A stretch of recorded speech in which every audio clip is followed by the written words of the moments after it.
Цивил Центарот за слобода денеска одржа пресконференција пред Државната изборна комисија на која оцени дека избирачкиот список бил пред целосна хаварија. Имено во периодот од 5 до 8 декември Цивил примил над 600 побици од граѓанки и граѓани загрижени за тоа дали ќе имаат можност да го искористат своето право на глас на предвремените парламентарни избори на 11 декември. Веднаш по пресконференцијата, представниците на Цивил им предадоа папка со над 60 добро документирани и образложени случаи на службите во Државната изборна комисија. Цивил оценува дека продолжуваат притисоците врз гласачите, за што сведочат уште над 100 пријави од сите краишта на Република Македонија од почетокот на втората недела од предизборната кампања.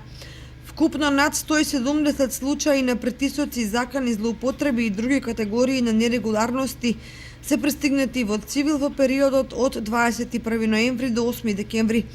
Неброејќи ги пријавите кои се однесуваат на проблемите со избирачкиот список.